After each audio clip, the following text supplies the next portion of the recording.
بسم اللہ والصلاۃ والسلام علی رسول اللہ۔ معزز ناظرین کرام، آج کی اس ویڈیو میں ہم بات کریں گے مسئلہ کفر کے اوپر۔ ایک عام معرکۃ الآراء مسئلہ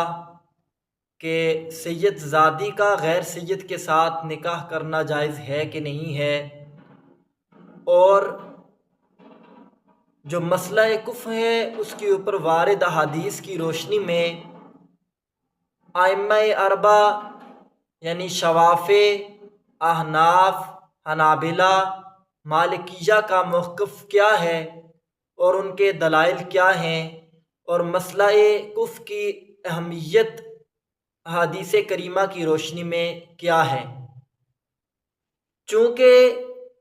جو سید زادی کے غیر سید کے ساتھ نکاح کا دار و مدار ہے وہ سارے کا سارا مسئلہ کفر کے اوپر ہی ہے، کفاءت کے اوپر ہے، تو اس لیے ہم مسئلہ کفر کو پہلے سمجھنے کی کوشش کریں گے کہ آیا مسئلہ کفر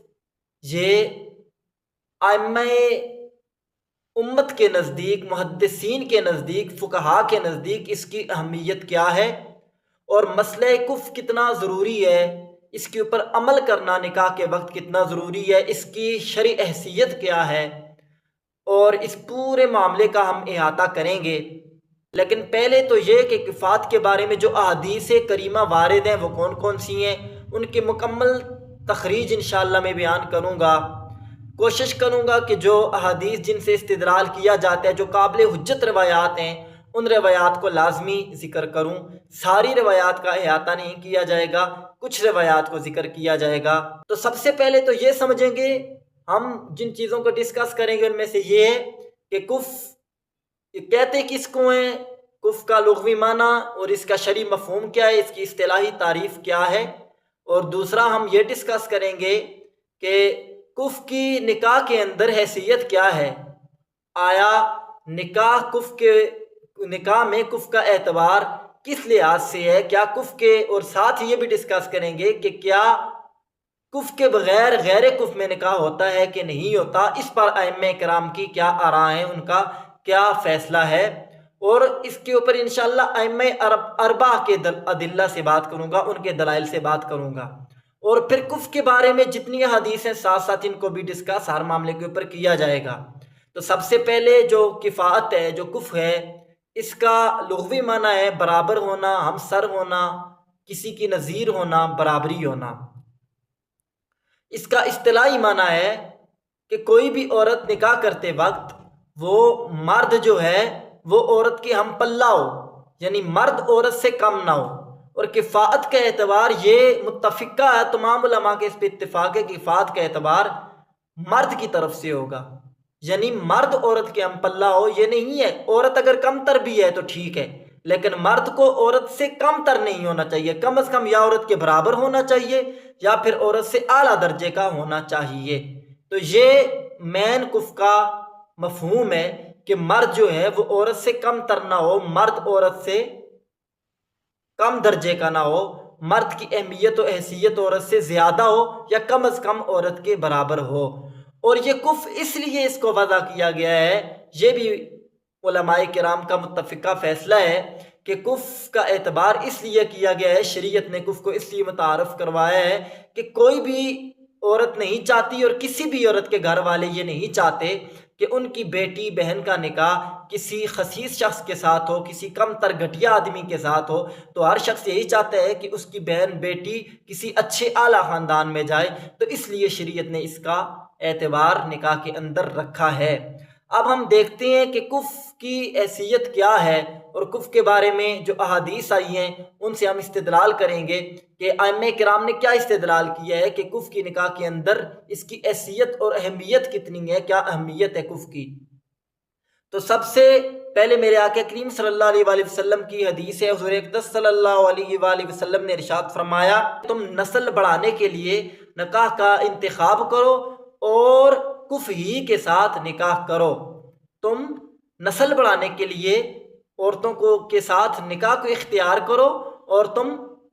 کف ہی کے اندر نکاح کرو، یا کہ کریم صلی اللہ علیہ وسلم کی حدیث ہے۔ اور اس مفہوم کی ایک اور حدیث حضور اقدس صلی اللہ علیہ وسلم کی ہے کہ جس میں آ کے کریم صلی اللہ علیہ وسلم نے ارشاد فرمایا، مسئلہ کف کے اوپر جو سب سے مستند روایت جو ہے، اور اس کے علاوہ بھی روایات ہیں، لیکن یہ جو روایت ہے یہ مسئلہ کف کے اوپر بالخصوص احناف کے موقف کے اوپر یہ مستند ہے، اور جو لوگ کف کو واجب کہتے ہیں جو ائمہ کرام، ان کے نزدیک اس حدیث سے استدلال کیا گیا ہے۔ سنن ابن ماجہ کے اندر حدیث ہے، حدیث نمبر 1968 ہے، سنن ابن ماجہ کے اندر 1968 ہے، کہ آقا کریم صلی اللہ علیہ وسلم نے ارشاد فرمایا، حضرت عائشہ صدیقہ ام المؤمنین سلام اللہ تعالی علی زوجہا و علیہا، آپ فرماتی ہیں کہ قال رسول اللہ صلی اللہ علیہ وسلم تحیروا لنطفکم وانکحوا الاکفاء وانکحوا الیہم۔ تو یہ روایت سنن ابن ماجہ میں 1968 ہے کہ حضور اقدس صلی اللہ علیہ وسلم نے ارشاد فرمایا کہ تم نسل بڑھانے کے لیے نکاح کو اختیار کرو، اور تم کف ہی کے ساتھ نکاح کرو، کف ہی میں تم عورتوں کو بیاہ کے دو، کف ہی کے ساتھ نکاح کرو، اور انہی میں تم عورتوں کو نکاح کر کے دو، اور اکفاء کا اعتبار کرو۔ اور اسی طرح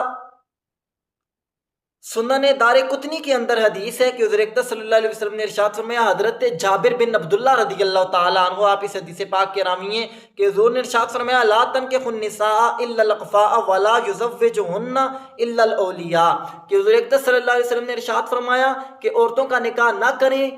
عورتوں کا نکاح نہ کیا جائے سوائے کف کے، یعنی اکفاء کے ساتھ ہی ان کا نکاح کیا جائے، اور ان کا نکاح نہیں کریں گے سوائے ان کے اولیاء کے، ولا مہر دون عشرۃ دراہم، 10 درہم سے مہر بھی کم مقرر نہیں کیا جائے۔ اس کو امام بہقی نے اپنی سنن کے اندر نقل فرمایا ہے، حدیث نمبر 13873 ہے سنن کبریٰ البیہقی میں، 13874، 14496 اور 14497 ہے، اور دار قطنی میں یہ دو جگہ پہ موجود ہے، 3602 نمبر اور 3601 نمبر حدیث ہے، اور مسند ابو یعلا میں یہ حدیث موجود ہے، مسند ابو یعلا کے میں اندر یہ حدیث 2294 نمبر ہے۔ تو اس حدیث کی سند کے اوپر کلام کیا گیا ہے، لیکن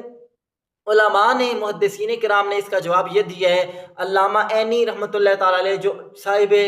شرح بخاری ہیں، شارح بخاری عمدۃ القاری لکھنے والے، انہوں نے اس حدیث کے بارے میں فرمایا کہ اس حدیث کے چونکہ توابع اور شواہد ہیں، اس کی بنا پہ اس حدیث کو صحیح کہا گیا ہے، اور سنن ابن ماجہ میں چونکہ یہ حدیث موجود ہے تو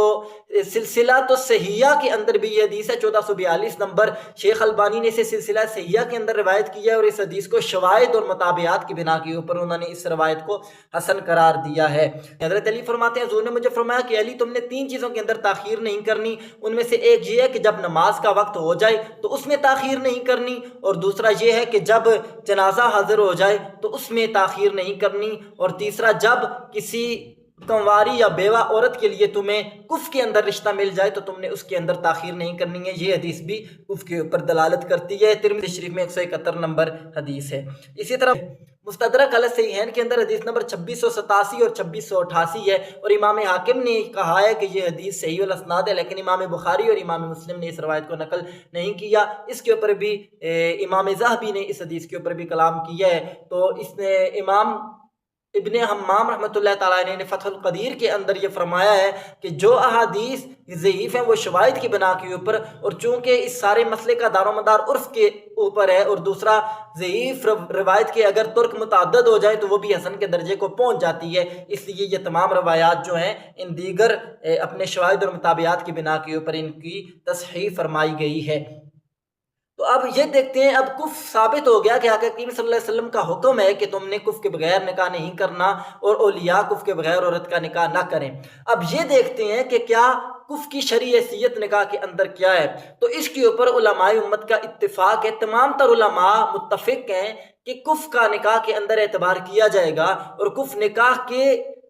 منعقد ہونے کے لیے یہ شرط ہے۔ کف کو تمام تر علماء کے اتفاق ہے، مالکیہ کا بھی، حنابلہ کا بھی، شوافع کا بھی اور احناف کا بھی، کہ کف کا نکاح کے اندر اعتبار ہوگا۔ اس کے اوپر اتفاق ہے کہ کف کا نکاح کے اندر کیا ہوگا، اعتبار ہوگا، اور کف نکاح کے لیے، یہ نکاح کے صحیح ہونے کے لیے نہیں بلکہ نکاح کے منعقد ہونے کے لیے کف لازمی ہے، اور کف کا اعتبار کرنا ضروری ہے۔ اور اس کے اوپر بھی اتفاق ہے کہ کف کے بغیر نکاح منعقد نہیں ہو سکتا، اس کے اوپر بھی اتفاق ہے۔ اب آگے کف کی حیثیت کیا ہے، یعنی کن کن چیزوں میں کفاءت کا اعتبار ہے، اس کے اندر اختلاف ہے۔ تو حضرت امام مالک رحمۃ اللہ تعالیٰ علیہ، ان کے نزدیک کف کا اعتبار صرف دین میں ہے، اور بعض مالکیہ کے نزدیک خلق کے اندر بھی ہے، یعنی انسان کا دین ہو، بلکہ تمام تر ائمہ کا اس کے اوپر بھی اتفاق ہے کہ دین کے اندر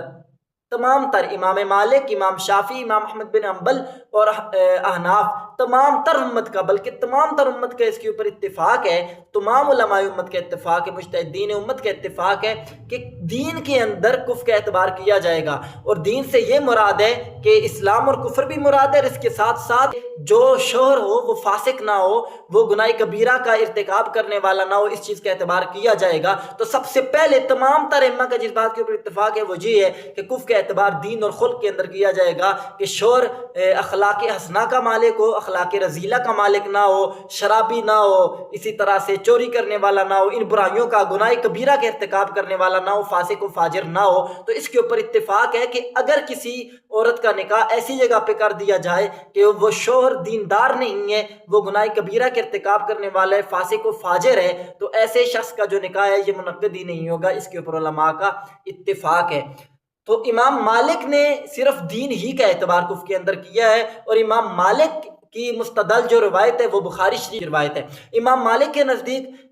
جو دین کے بارے میں روایت ہے وہ یہ ہے کہ حضور اقدس صلی اللہ علیہ وسلم نے ارشاد فرمایا، بخاری شریف میں یہ حدیث ہے، اسی طرح سنن ابو داؤد میں، سنن نسائی میں، سب کتب ستہ میں تقریباً یہ حدیث موجود ہے کہ آقا کریم صلی اللہ علیہ وسلم نے ارشاد فرمایا کہ عورت کے ساتھ 4 چیزوں کی وجہ سے نکاح کیا جاتا ہے، تنکح النساء لأربع، لمالها ولجمالها ولحسبها ولدینها فاظفر بذات الدین قربت یداک، کہ عورت کے ساتھ 4 چیزوں کی وجہ سے نکاح کیا جاتا ہے، اس کے جمال کی وجہ سے، اس کے مال کی وجہ سے، اس کے حسب و نسب کی وجہ سے، اور اس کے دین کی وجہ سے۔ تو حضور نے فرمایا کہ تم دیندار عورت کو اختیار کرو، اللہ تمہیں بلائی عطا فرمائے گا، تیرے ہاتھ خاک آلود ہو، اس کا لفظی معنی یہ بنتا ہے۔ تو گویا یہ جو بخاری شریف کی حدیث ہے یہ امام مالک کے نزدیک ان کا سب سے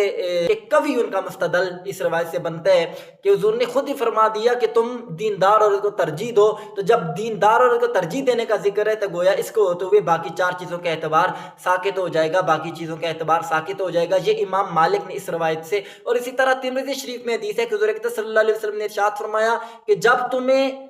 دیندار اور اچھے اخلاق والا رشتہ مل رہا ہو تو تم اس میں تاخیر نہ کرنا، اگر تم ایسا کرو گے تو تم بہت بڑے فساد کا شکار ہو جاؤ گے۔ تو ان روایات سے امام مالک نے یہ استدلال کیا ہے، اور قرآن پاک کی آیت سے استدلال کیا ہے، ان اکرمکم عند اللہ اتقاکم سے، کہ سب سے جو کفر کا اعتبار کیا جائے گا وہ صرف دین میں ہوگا۔ اور احناف میں سے امام کرخی رحمۃ اللہ تعالی علیہ، ان کا بھی یہی موقف ہے کہ کفر کا اعتبار صرف دین میں ہوگا اور اخلاق حسنہ میں ہوگا، اس کے علاوہ کفر کا اعتبار باقی چیزوں میں نہیں ہوگا۔ اس کے علاوہ امام مالک کے علاوہ باقی جو ائمہ ہیں، جو شوافی ہیں، احمد بن حنبل ہیں اور احناف ہیں، ان کے نزدیک کفر کا اعتبار جو ہے یہ کل ملا کے 6 چیزوں میں کیا جائے گا۔ سب سے پہلے مسلمان ہونے میں، آزاد ہونے میں۔ اس کے علاوہ 4 چیزیں ہیں، وہ ہیں کہ مرد کا پیشہ یہ گھٹیا نہ ہو، اور مرد جو ہے وہ مال و دولت کے اعتبار سے عورت سے کم تر نہ ہو، اور اس کا حسب اور نسب بھی عورت سے کم تر نہ ہو۔ تو ان 4 چیزوں میں جس طرح حضور اکرم صلی اللہ علیہ وسلم نے ارشاد فرمایا، اور جمال کے اندر، اس جمال میں بھی مرد عورت سے کم تر نہ ہو، تو 4 چیزوں کا اعتبار کفر کے اندر آقا کریم صلی اللہ علیہ وسلم کی حدیث کے مطابق کیا جائے گا۔ تو ائمہ ثلاثہ یعنی امام احمد بن حنبل، امام شافعی اور احناف، ان سب کا یہ موقف ہے کہ ان چیزوں میں بھی کفایت کا اعتبار ہوگا۔ جس طرح سے علامہ قدامہ حنبلی رحمۃ اللہ تعالی علیہ، انہوں نے امام احمد بن حنبل سے اس روایت کو نقل فرمایا ہے۔ اب اس میں یہ آ کے اختلاف ہو جاتا ہے کہ آیا کفر میں جو اعتبار ہے یہ واجب ہے کہ نہیں، تو یہ بھی جمہور علماء کے نزدیک کفایت کا جو اعتبار ہے واجب ہے۔ اب تمام تر علماء کا اس کے اوپر یہی اتفاق ہے کہ کفایت کا اعتبار واجب ہے۔ امام مالک کے نزدیک صرف دین میں ہے، اور باقی ائمہ کے نزدیک دین کے علاوہ بھی کفایت کا اعتبار کیا جائے گا۔ تو اب آگے ہم یہ بات کرتے ہیں کہ جو احناف کا اور شوافی کا جو مستدل روایات ہیں کہ کفایت کا اعتبار نسب کے اندر بھی ہوگا، یعنی نسب میں بھی کفایت معتبر ہے، اس کے اوپر کون سی روایات سے استدلال کیا جاتا ہے؟ تو سب سے پہلے تو بخاری شریف کی یہی حدیث ہے کہ جس میں حضور اکرم صلی اللہ علیہ وسلم نے خود ارشاد فرمایا کہ 4 چیزوں کی وجہ سے عورت کے ساتھ نکاح کیا جاتا ہے، تم دیندار عورت کو ترجیح دو۔ تو اس میں حضور نے خود 4 چیزوں کا ذکر فرما دیا ہے۔ اور اسی طرح بخاری شریف کی امام شافعی فرماتے ہیں کہ کفات کے مسئلے میں اصل روایت وہ ہے کہ جو حضرت بریرہ کی روایت ہے، طویل روایت ہے کہ حضرت بریرہ رضی اللہ تعالیٰ عنہ لونڈی تھیں، انہوں نے عقد مکاتبت کی تھی اپنے آقا کے ساتھ اور شادی شدہ تھی، غلام کے ساتھ ان کا نکاح ہو چکا تھا، تو انہوں نے حضرت عائشہ صدیقہ رضی اللہ تعالیٰ عنہ سے اپنے عقد مکاتبت میں مدد چاہی، تو حضرت عائشہ صدیقہ نے ان کی عقد مکاتبت کا جو معاملہ طے تھا وہ ساری کی ساری قیمت پہلے ہی ادا کر کے ان کو آزاد کروا دیا۔ تو پھر حضور اقدس صلی اللہ علیہ وسلم نے حضرت بریرہ رضی اللہ تعالیٰ عنہ کو اختیار دے دیا کہ آپ اگر چاہیں تو اس غلام کے نکاح میں رہیں، چاہیں تو چھوڑ دیں، پھر آپ نے اس غلام سے اپنے نکاح کو ختم فرما دیا۔ تو یہ حریت کے معاملے میں اس سے استدلال کیا گیا ہے۔ اب دارقطنی میں حدیث نمبر 3572 ہے کہ حضرت علی رضی اللہ تعالیٰ عنہ کے پاس ایک شخص آیا اور اس نے آ کے کہا کہ میں ایک عورت کا ولی ہوں اور اس نے میری اجازت کے بغیر نکاح کر لیا ہے۔ تو حضرت علی رضی اللہ تعالیٰ عنہ آپ نے فرمایا کہ اس میں میری رائے یہ ہے کہ اگر اس نے کفر کے اندر شادی کی ہے تو پھر تو کوئی معاملہ نہیں ہے، پھر یہ نکاح برقرار رکھا جائے گا، لیکن اگر اس عورت نے کسی ایسے شخص سے نکاح کیا ہے کہ جو کفر میں اس کے برابر نہیں تھا، تو حضرت علی رضی اللہ تعالیٰ عنہ نے فرمایا کہ پھر میں تجھے یہ اختیار دیتا ہوں کہ تو اس نکاح کو اپنی مرضی کے ساتھ قلع عدم کر سکتا ہے۔ تو نسب میں کفات معتبر ہے، اس بارے میں جو سب سے مین روایت ہے وہ ہے سنن کبریٰ البیہقی کی حدیث نمبر 13768 ہے کہ حضرت عمر رضی اللہ تعالیٰ عنہ انہوں نے فرمایا کہ ہم ضرور حسب و نسب والی عورتوں کو منع کریں گے کہ وہ جو ہیں وہ نکاح سوائے کفر کے نہ کریں، کفر کے علاوہ کسی اور سے نکاح نہ کریں۔ تو حضرت عمر رضی اللہ تعالیٰ عنہ کی یہ جو آپ کا فیصلہ ہے، اس فیصلے کی بنیاد کے اوپر یہ ثابت ہوتا ہے کہ کفات کے اندر حسب و نسب بھی معتبر ہے، اور اس کے علاوہ جو روایات ہیں وہ ساتھ ساتھ ذکر کی جائیں گی۔ تو اب کفات میں نسب کا اعتبار یا ائمہ ثلاثہ کے نزدیک، یعنی امام احمد بن حنبل، امام ابو حنیفہ اور امام شافعی کے نزدیک، ان سب کے نزدیک اس میں کفات کا اعتبار ہے۔ البتہ احناف کے نزدیک آقا کریم صلی اللہ علیہ وسلم کی اس حدیث سے استدلال کیا گیا ہے کہ العرب بعضهم اکفاء لبعض، کہ عرب بعض کے کف ہیں، بعض کے کف ہیں، بعض عرب کا نکاح بعض کے ساتھ کیا جائے گا، اور بعض قریش کے کف ہیں، اور اس کے علاوہ جو موالی ہیں وہ موالیوں کے کف ہیں، جو اجمی ہیں وہ اجمیوں کے کف ہیں۔ تو احناف نے اس سے یہ استدلال کیا ہے کہ قریش کا کف ہے، عرب کا کف ہے، کوئی عرب قریش کا کف نہیں ہے، قریش کے علاوہ کوئی بھی اور خاندان قریش کا کف نہیں ہے، ان کے ہمسر اور ان کے ہم پلہ نہیں ہے، اور عرب کے علاوہ جتنے بھی اجمی لوگ ہیں وہ ان کے ہم پلہ نہیں ہیں۔ البتہ جتنے بھی قریش کی قومیں ہیں، احناف کے نزدیک ان کا آپس میں نکاح ہو سکتا ہے۔ البتہ امام شافعی نے قریش کے اندر بھی فرق کیا ہے، اور امام شافعی نے یہ واجب قرار دیا ہے کہ قریش میں جو بنو ہاشم ہے ان کے ساتھ کسی کا بھی نکاح نہیں ہو سکتا، باقی قریش والوں کا بھی، اور اسی طرح بنو عبد المطلب کے ساتھ بنو ہاشم کا نکاح بھی نہیں ہو سکتا، اور اسی طرح امام شافعی کے نزدیک جتنے بھی بنو فاطمہ ہیں ان کا نکاح، الویوں کا نکاح کسی اور کے ساتھ الوی عورت کا نکاح نہیں ہو سکتا۔ یعنی سب سے جو معتبر امام شافعی کے نزدیک جو واجب ہے، سید زادی کا نکاح سید مرد کے بغیر نہیں ہو سکتا، سب سے اعلیٰ نسب جو ہے وہ بنو فاطمہ کا قرار دیا گیا ہے۔ تو اسی پر جمہور کا موقف یہی ہے کہ سب سے اعلیٰ نسب یہی ہے، لیکن اس میں پھر بعض علماء نے یہ گنجائش رکھی ہے کہ جس طرح احناف کے علماء نے یہ گنجائش رکھی ہے کہ جو بنو فاطمہ کی عورتیں ہیں وہ قریش کے ساتھ نکاح کر سکتی ہیں۔ اس پر آگے چل کے میں مزید بات کروں گا۔ تو اسی طرح چونکہ یہ جو حدیث ہے کہ عرب کے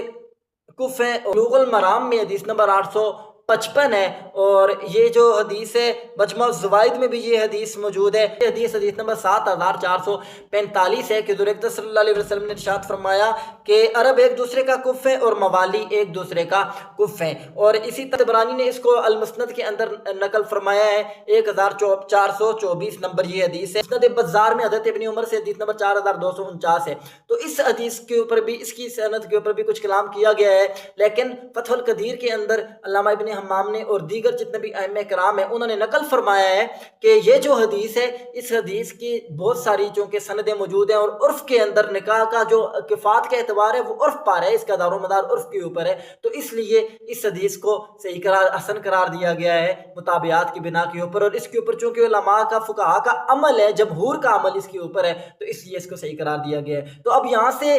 کیا ثابت ہو گیا؟ یہ ثابت ہوا کہ اگر کوئی عورت وہ نکاح کرتی ہے غیر کف میں، تو اس کے اوپر علماء کرام جمہور کا یہ موقف ہے کہ اگر کوئی قریشی عورت غیر کف کے اندر نکاح کر لیتی ہے تو اس کا نکاح منعقد نہیں ہوگا، اور اس کا نکاح اگر ولی کی اجازت کے بغیر ہوگا تو یہ باطل ہوگا۔ اور یہ جو کف ہے یہ ولی کے ہاتھ میں ہوتا ہے، اگر ولی اپنی مرضی کے ساتھ اور عورت کی مرضی کے ساتھ وہ نکاح کروا دے تو پھر یہ درست ہو جاتا ہے، یعنی عورت بھی راضی ہو غیر کف پہ اور ولی بھی راضی ہو، اور ولیوں کو کوئی حق اعتراض نہ ہو، تو ان کی حق اعتراض ساکت کرنے کی وجہ سے اگر وہ خود وہ عرف کے اندر اس کو برا نہیں سمجھتے تو وہ نکاح کروا سکتے ہیں، اگر برا نہیں سمجھا جاتا تو پھر یہ نکاح درست ہوگا، اگر وہ برا سمجھتے ہوں تو پھر یہ نکاح منعقد نہیں ہوگا۔ اگر کوئی عورت بغیر اپنی ولی کی اجازت کے غیر کف میں نکاح کرتی ہے، اور بالخصوص اگر وہ مرد دیندار نہیں ہے، تو وہ قریشی عورت ہو، کوئی بھی عورت ہو، عرب کی عورت ہو یا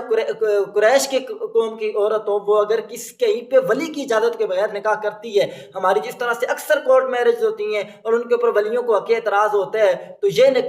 احناف کے نزدیک جو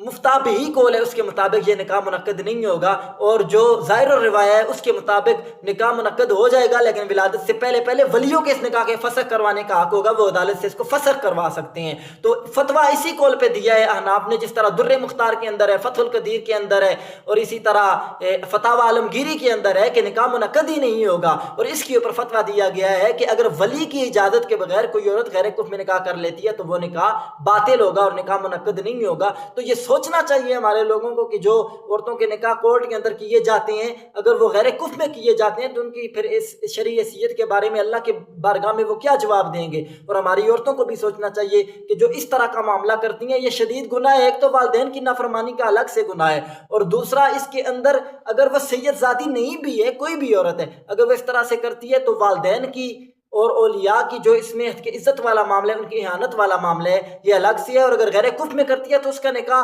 مفتابہی قول کے مطابق ہے ہی باطل ہے۔ تو اگر وہ باطل نہیں بھی ہے تو کم از کم اس کے ولیوں کو حق اعتراض تو حاصل ہے۔ تو اس طرح سے کس طرح نکاح ہو سکتا ہے اور کس طرح کے ساتھ ہمارے لوگ نکاح کروا دیتے ہیں؟ آج کل ہمارا معاشرہ دین سے اس قدر دور ہے، اور ہو سکتا اگر یہ نکاح نہیں منعقد ہوتے مفتابہی قول کے مطابق تو یہ تو پھر ہم کس قدر ساری قوم ہماری گناہ گار ہو رہی ہے، ہم کتنا سخت یہ معاملہ ہے۔ اس لیے ہمیں اس معاملے کے اوپر سوچنا چاہیے کہ ہم نکاح کہاں پہ کر رہے ہیں، باہمی رضامندی کے ساتھ۔ والدین کو بھی چاہیے کہ وہ اپنے بچوں کو بھی باہمی دین کی پہلے تعلیم دیں اور ان کو رغبت دلائیں، اور پھر سمجھا کے اور ان کی رضا کے مطابق کام کریں۔ اگر بالفرض وہ ایسا معاملہ کر لیتے ہیں تو کم از کم پھر کیا کریں گے، پھر مجبوراً ان کو یہ اپنا حق اعتراض جو ہے اس کو ہی ختم کرنا پڑے گا تاکہ ان کا نکاح درست ہو جائے۔ بہرحال یہ نکاح منعقد نہیں ہوگا، اور پھر اس پر بھی احناف نے یہی کہا ہے کہ نکاح منعقد بھی نہیں ہوگا، اور پھر یہ نکاح دوبارہ سے کرنا پڑے گا۔ اگر بعد میں ولی اس پہ راضی ہو جاتے ہیں تو یہ نکاح دوبارہ کرنا پڑے گا، پہلے والا نکاح باطل ہوگا۔ فتویٰ اس قول کے اوپر احناف نے دیا ہے۔ تو یہ کتنا سخت معاملہ ہے۔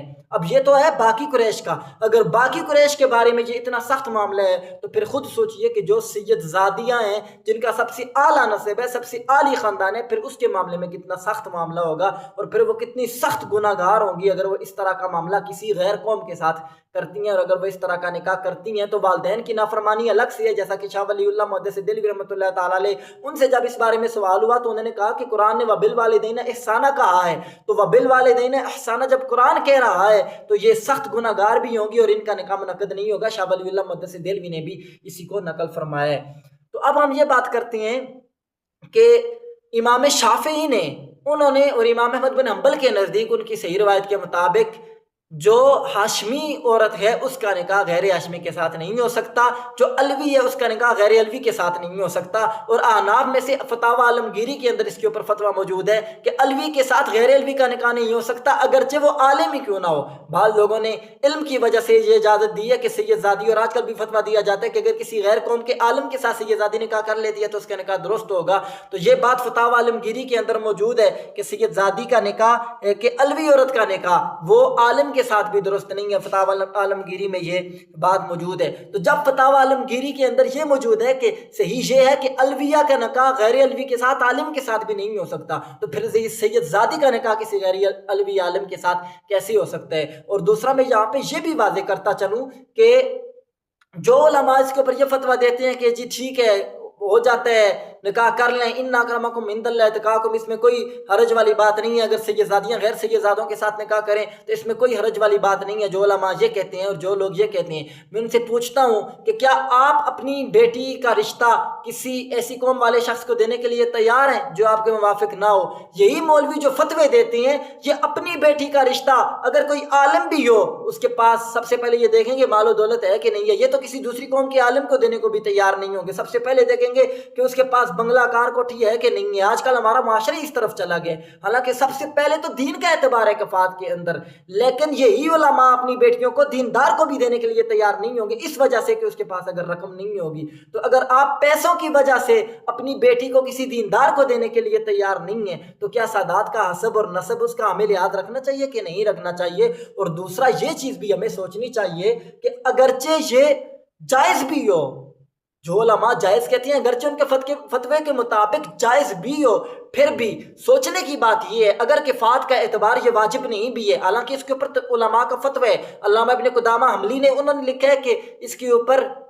علماء کا اتفاق ہے کہ کفات کا اعتبار واجب ہے، اور جمہور کا، شوافع کا، احناف کا، حنابلہ کا موقف یہی ہے کہ نکاح کے اندر کفات کا اعتبار واجب ہے۔ اور میں نے بیان کر دیا ہے جس طرح کہ غیر کف میں نکاح نہیں ہوتا اور غیر کف کے اندر کیا گیا نکاح باطل ہوگا اگر وہ ولی اور عورت کی رضا کے بغیر، اور امام مالک نے بھی یہی لکھا ہے کہ اگر عورت کی رضا کے بغیر اس کا ولی نکاح غیر کف کے اندر کرے تو وہ عورت اپنے آپ کو روک سکتی ہے۔ اور اسی کو علامہ عینی نے نقل فرمایا، البنایا شرح ہدایہ میں علامہ عینی نے لکھا ہے کہ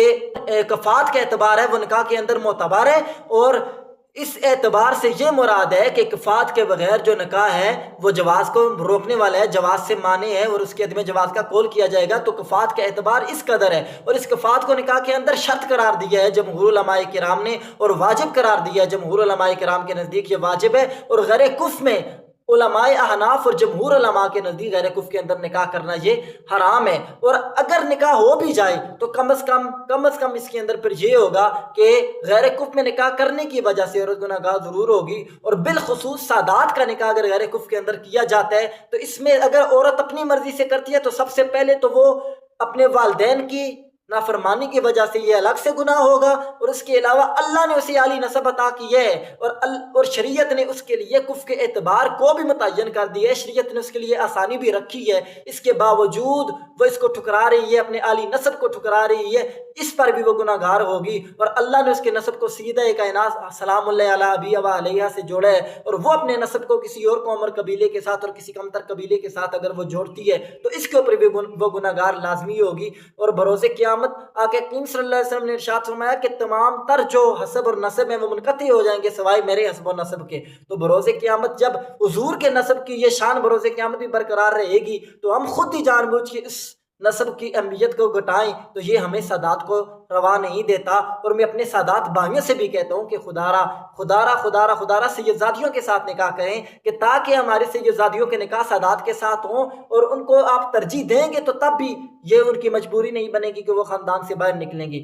تو بہرحال یہاں پہ یہ سوچنا چاہیے۔ اور پھر سب سے بڑی بات یہ کہ احناف کے نزدیک یہ نکاح منعقد ہی نہیں ہوتا ولی کی رضا کے بغیر، اور اسی کے اوپر علماء دیوبند کا بھی یہی فتویٰ ہے اور بریلوی علماء کا بھی یہی فتویٰ ہے کہ اگر کوئی سیدزادی عورت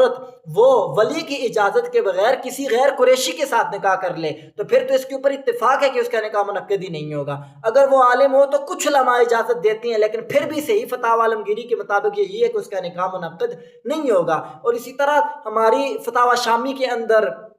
اور دیگر تمام تر ہماری جتنی بھی انفیاء کی کتب ہیں ان کے اندر یہ باقاعدہ طور پہ موجود ہے، اور علامہ قدامہ حنبلی نے المغنی کے اندر بھی اس کے اوپر مکمل ڈیٹیل انہوں نے بھی بیان فرمائی ہے کہ غیر کف کے اندر نکاح منعقد ہی نہیں ہوتا ہے۔ اب تفصیل صرف یہ ہے کہ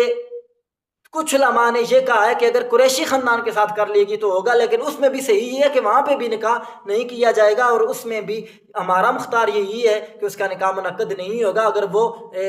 سوائے سادات خاندان کے کہیں ولی کی اجازت کے بغیر نکاح کرتی ہے۔ اگر ولی اس کا راضی ہو جاتا ہے یہ جانتے ہوئے کہ ہاں اس نے غیر میں نکاح کیا ہے، اور نکاح سے پہلے اگر ولی راضی ہو جاتا ہے اور ولی اپنی مرضی سے اگر دیتے ہیں، اور اگر وہ اس کو تحقیر یا حقارت نہیں سمجھتے تو پھر یہ نکاح منعقد ہو جائے گا۔ لیکن پھر بھی پیر مہر علی شاہ صاحب نے لکھا ہے کہ سادات کرام کو چاہیے جس طرح بادشاہوں کا یہ طریقہ ہوتا ہے نا یہ پیر مہر علی شاہ صاحب نے لکھا ہے کہ جس طرح بادشاہوں کا طریقہ ہوتا ہے کہ وہ اپنی بیٹیوں کو کسی کم تر خاندان میں نہیں دیتے، وہ بادشاہوں شاہی خاندانوں میں ہی دیتے ہیں، تو سادات جو ہیں یہ بادشاہ، ان کا خاندان بادشاہ، تو ہمیں بھی اپنے نسب کا لحاظ رکھتے ہوئے ہمیں بھی اپنے ہی خاندان کے اندر اپنی عورتوں کا نکاح کرنا چاہیے۔ اور امام محمد نے بھی فرمایا ہے کہ جو خلافت اہل خلافت کے لوگ ہوتے ہیں، اہل بیت خلافت کے لوگ ہوتے ہیں، ان کا جو کف ہے وہ اہل بیت خلافت کے لوگ ہی ہیں اور اس کے باہر نہیں دیں گے۔ تو امام محمد کی اس عبارت سے ظاہر ہو گیا کہ اگر خلافت جو ہے، جو اہل بیت خلافت کے لوگ ہیں، ان کا کف اگر کوئی اور نہیں ہو سکتا تو جو اہل بیت رسالت کے لوگ ہیں ان کا کوئی اور کف کس طرح سے ہو سکتا ہے، ان کے ہم پلہ اور ہم سر کوئی اور کس طرح سے ہو سکتا ہے۔ تو یہ اتنی لمبی چوڑی، بہت لمبی چوڑی اس کے اوپر تفصیل ہے، اگر کوئی مزید تفصیل دیکھنا چاہے تو وہ علماء اگر دیکھنا چاہیں تو وہ ان کتابوں کی طرف رجوع کر سکتے ہیں۔ بہرحال میں نے جن دلائل کا احاطہ کیا ہے وہ میں نے مختصراً کوشش کی ہے کہ ان دلائل کو بیان کروں، اور اگر مزید آپ کسی اردو کتاب میں اس کی تفصیل دیکھنا چاہتے ہیں تو اس کے اوپر سادات کرام کو لازمی یہ کتاب خریدنی چاہیے۔ یہ کتاب ہے المسألۃ الجیدہ فی کفاءۃ السیدہ، یہ کتاب موجود ہے، یہ میرے پاس ہے۔ تو یہ جو کتاب ہے، اس کتاب کو لکھنے والے حضرت علامہ مولانا مفتی محمد حسین چشتی گودڑوی ہیں، اور اس نے اہتمام سید حضرت حسین شاہ صاحب گیلانی آپ نے اس کتاب کو کا اس نے اہتمام آپ نے کیا تھا۔ تو اس کتاب کے اندر انہوں نے اس مسئلے کفات کے اوپر، اور آپ نے یہ ثابت کیا ہے دلائل کے ساتھ کہ سید زادی کے ساتھ کا نکاح غیر سید کے ساتھ یہ جائز شرعن نہیں ہے، اور اس کے اوپر انہوں نے حرمت کا قول لکھا ہے، اور اس کے اوپر بہت سارے علماء کی، پیر سید ریاض حسین شاہ صاحب اور دیگر بہت سارے علماء کی، کئی علماء کی اس کے اوپر تقریرات بھی موجود ہیں، فتاوی جات بھی موجود ہیں، اور انہوں نے شاہ ولی اللہ مدرسہ دہلوی کے فتاوی جات اور اسی طرح قدیم علماء کے فتاوی جات بھی انہوں نے یعنی نقل فرمایا، بر صغیر کے بہت سارے علماء کے انہوں نے فتاوی جات نقل فرمائے ہیں، اور انہوں نے اس کتاب کے اندر ثابت کیا ہے کہ سید زادی کا کف کوئی اور نہیں ہے، اور سید زادی کا غیر کف کے اندر نکاح اگرچہ وہ عالم بھی ہو تو سید زادی کا نکاح کسی غیر سید کے ساتھ یہ جائز نہیں ہے۔ اور بالخصوص اگر کوئی سید زادی اپنے ولی کی اجازت کے بغیر نکاح کرے تو اس کے اوپر متفقہ فیصلہ یہ ہے کہ اگر وہ کسی غیر قریشی کے ساتھ کرے گی تو پھر تو سب کے نزدیک اس کا نکاح باطل ہوگا۔ تو جن عدالتوں کے اندر یہ نکاح کیے جاتے ہیں اگر وہ اس طرح کے نکاح کروا رہے ہیں تو اللہ کی بارگاہ میں کیا جواب دیں گے؟ یہ نکاح منعقد ہی نہیں ہو رہے ہیں جو اس طرح سے نکاح کیے جاتے ہیں۔ تو کچھ نہ کچھ گنجائش عالم کے ساتھ اگر ہو تو پھر بھی نکلتی ہے، لیکن پھر بھی صحیح یہ ہے کہ عالم کے ساتھ بھی سید زادیوں کا نکاح نہ کیا جائے، اور سادات کرام کو اپنے نسب کا اگر سادات کرام اس کا لحاظ نہیں رکھیں گے تو پھر اور کون رکھے گا؟ خدا را میری سادات سے گزارش ہے کہ اس دین کو سیکھو، اس دین کو سمجھو، اس دین کو پڑھنے کی کوشش کرو۔ تو یہ کتاب المسألۃ الجیدہ فی کفاءۃ السیدہ اردو کے اندر لکھی گئی کتاب ہے، تو اس کتاب کا ہر سید کے پاس ہونا ضروری ہے تاکہ سادات کرام کو پتہ چلے۔ تو اور یہاں پہ میں یہ بات بھی کرتا چلوں کہ جو علماء کہتے ہیں کہ کفات کا اعتبار صرف مستحب ہے، اگر مستحب بھی ہو تو یہ تو ثابت ہے کہ سادات کو جس چیز سے ایذا ہوتی ہو اس سے سجدہ کائنات کو ایذا ہوتی ہے، اور جس چیز سے سجدہ کائنات کو ایذا ہوتی ہے اس سے رسول اللہ کو ایذا ہوتی ہے، اور جہاں پہ رسول اللہ کو ایذا ہوتی ہو تو اس سے بچنا واجب ہے۔ تو جہاں پہ سادات سید زادی کے نکاح کو غیر سید کے ساتھ درست نہیں کہتے، اگر کوئی مولوی مفتی اس کے اوپر فتویٰ دیتا ہے کہ یہ جائز ہے اور اگر وہ اس کو مستحب بھی کہتا ہے، تو اگر اس سے سادات کو ایذا ہوتی ہے اور اگر یہ ایذا رسول اللہ کی ایذا کا سبب اور سجدہ کائنات کی ایذا کا سبب بنتی ہے تو پھر یہ واجب ہے کہ نہیں ہے؟ رسول اللہ کی ایذا سے بچنا امت کے اوپر واجب ہے کہ نہیں ہے؟ اور اگر مستحب بھی ہو تو میلاد منانا مستحب ہے، ہم وہ مستحب تو منائیں، اور ہم اپنے سینوں کے اوپر نالین پاک کو تو سجائیں، ہم حضور کے ساتھ اپنی اتنی عقیدتیں رکھیں اور ان کے نسب کے اندر ہم اس طرح کے معاملات کریں اور ان کے ایذا کا ہم باعث بنیں، تو یہ کس طرح سے پھر درست ہو سکتے ہیں؟ تو اگر مستحب بھی ہو، اگر مستحب چیز کی بھی کرنے سے رسول اللہ صلی اللہ علیہ وسلم کی تعظیم اور توقیر ہوتی ہو تو وہ مستحب بھی جو ہے وہ بھی بدرجہ اتم کرنی چاہیے، اور اگر مستحب کے ترک کرنے کی وجہ سے رسول اللہ کی ایذا ہوتی ہو تو پھر اس مستحب کا کرنا واجب ہے اور اس کے چھوڑنے کو اور پھر اس کا چھوڑنا گناہ ہوگا۔ تو گویا کہ سید زادی کا نکاح غیر سید کے ساتھ کرنا ایذاء رسول کی وجہ سے، کیا آپ دیکھتے نہیں ہیں کہ آقا کریم صلی اللہ علیہ وسلم نے مولا علی علیہ السلام کو ان کو دوسرا نکاح سجدہ کائنات کے ہوتے ہوئے کرنے سے منع کر دیا، حالانکہ شریعت میں جائز تھا۔ تو جو کام شریعت کے اندر جائز ہو وہ بھی سجدہ کائنات کی ایذا کا اگر سبب بن رہا ہو تو وہ بھی ناجائز ہو جاتا ہے۔ تو جو کام مستحب ہو وہ کام تو پھر مستحب ہی کو اختیار کیا جائے گا نا، پھر اس کے خلاف کس طرح سے جایا جا سکتا ہے؟ تو اس لیے اگر یہ رسول اللہ کی ایذا کا باعث بنتا ہے، اگر یہ سیدہ کائنات کی ایذا کا باعث بنتے ہیں، تو ہم کیا جواب دیں گے رسول اللہ کی بارگاہ میں بروز قیامت، اور سیدہ کائنات کی بارگاہ میں کیا جواب دیں گے؟ اس لیے ہمارے سادات کرام سے بھی گزارش ہے وہ بھی اس معاملے کو سوچیں۔ کسی مولوی مفتی کا فتویٰ یہ الگ چیز ہے، لیکن ایک ہوتا ہے تقویٰ، وہ تو الگ چیز ہے، اور شریعت کے اندر فتوے سے اوپر تقوی ہے۔ کسی کا فتویٰ لے کے اگر ہم ایسا عمل کر بھی دیتے ہیں، اگر اس سے ایذائے رسول کا یہ سبب بنتی ہے، اور اگر کل ہم سے رسول اللہ نے پوچھا کہ تم نے اپنے نسب کا لحاظ، جب تمہیں اللہ نے تمہارے اوپر کرم کرتے ہوئے تمہیں کریم بنایا تھا، تو تم نے اس نسب کا لحاظ کیوں نہیں کیا؟ ہم سادات اس کا کیا جواب دیں گے؟ اس لیے میری گزارش ہے خدا را اس علم کو سیکھیں، اس طرف آئیں اور اپنے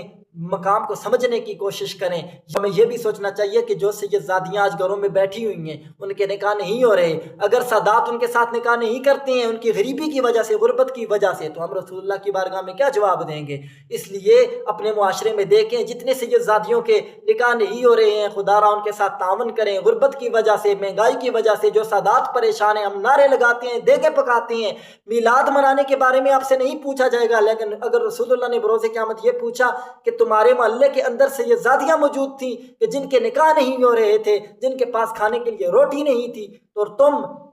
دیگیں بانٹ رہے تھے میلاد کی، تم 11ویں منا رہے تھے، 12ویں منا رہے تھے، ہم اس کا کیا جواب دیں گے؟ ہمیں یہ بھی سوچنا ہوگا۔ تو ہمیں ان چیزوں کے اوپر نظر ثانی کرنی چاہیے۔ میں نے کوشش کی ہے کہ مختصر دلائل تمام تر مسالک کی آپ کے سامنے بیان کرنے کی کوشش کی ہے، اور اس کے اوپر اگر کوئی مزید کتاب دیکھنا چاہے تو حق الایداع فی شرطیۃ الکفء للنکاح یہ کتاب لکھی تھی قاضی غلام گیلانی، آپ نے یہ کتاب لکھی تھی۔ تو اعلیٰ حضرت بریلی، اعلیٰ حضرت گولروی، انور شاہ کشمیری، ان جیسے علماء نے اس کتاب کے اوپر دستخط فرمائے، اور اس کتاب کے اندر انہوں نے یہ ثابت کیا تھا، اور مفتیان مکہ و مدینہ نے بھی اس کے اوپر دستخط فرمائے، اور اس کتاب کے اندر انہوں نے یہ ثابت کیا تھا کہ سیدہ کا نکاح غیر سید کے ساتھ نہیں ہو سکتا، اور سیدہ کا نکاح اگر ولی غیر سید کے ساتھ کرتے ہیں تو وہ گناہ گار ہوں گے، اور وہ معصیت کے مرتکب ہوں گے، گناہ کے مرتکب ہوں گے، اور اگر ولی کی اجازت کے بغیر ہوتا ہے تو پھر تو یہ نکاح منعقد ہی نہیں ہوگا۔ تو یہ کتاب انہوں نے لکھی تھی جس کے اوپر اعلیٰ حضرت گولروی، اعلیٰ حضرت بریلوی اور انور شاہ کشمیری دیوبندی رحمہم اللہ تعالیٰ، ان جیسے علماء اور حرم مکہ اور حرم مدینہ کے علماء کے دستخط اور ان کے اسماء مبارک موجود ہیں۔ تو اس طرح کی اور بھی بہت ساری کتب جو ہیں اس مسئلے کے اوپر لکھی گئی ہیں۔ آپ المسألۃ الجیدہ فی کفایۃ السیدہ اس کتاب کو لے لیں۔ اس کتاب کے اندر علامہ مولانا مفتی حنیف قریشی صاحب نے اپنی تقریر کے اندر 39 ایسی کتابیں ذکر کی ہیں کہ جن میں اس مسئلے کو بیان کیا گیا ہے کہ سید زادی کا نکاح غیر سید کے ساتھ جائز نہیں ہے، اور اس کے اوپر یہ فتاوی جات دیے گئے ہیں۔ ہماری حکومت کو بھی چاہیے کہ وہ 18 سال سے کم عمر کے لیے تو ہماری حکومت لے کے آ رہی ہے کہ 18 سال سے کم شادی جائز نہیں ہے، حکومت کو اس کے اوپر نظر ثانی کرنی چاہیے۔ نکاح تو کسی بھی عمر میں کیا جا سکتا ہے، آپ اس کے اوپر نظر ثانی کریں۔ جو اصل مسئلہ ہے اس کو جڑ سے ختم کرنے کے لیے یہ ضروری ہے کہ آپ کورٹ میرج کے اوپر ہی پابندی لگائیں۔ وہاں پہ حرام قسم کے نکاح ہوتے ہیں جو نکاح منعقد ہی نہیں ہوتی ہیں، قوم کو حرام کے اندر دھکیل دیا جاتا ہے، اور چند قسم کے دنیاوی نفعوں کی خاطر فتوے لے کے وہاں پہ تقسیم کیے جا رہے ہوتے ہیں، اور بغیر فتووں کے وہاں پہ نکاح کروائے جا رہے ہوتے ہیں۔ اس کے اوپر ہماری حکومت سے اپیل ہے خدا را نظر ثانی کرے۔ کتنی ہماری عورتیں ہیں، کتنے معاشرے کے اندر معاملات اس وجہ سے خراب ہو رہے ہیں، اور پھر اولیاء کو اگر حق اعتراض حاصل ہوتا ہے تو پھر کورٹیں بھی ان کے اس حق کو قبول نہیں کرتی، پھر معاملہ قتل و غارت گری کی طرف بڑھتے ہیں۔ تو اس کے فساد کو جڑ سے ختم کرنا چاہیے، اور ہمیں خود بھی اس دین اسلام کو سوچنا چاہیے کہ یہ دین اسلام کے احکامات کیا ہیں، ان کے اوپر کس طرح سے عمل کیا جائے گا۔ تو اللہ تبارک و تعالیٰ ہمیں عمل کرنے کی توفیق عطا فرمائے۔ وما علیہ الا البلاغ المبین۔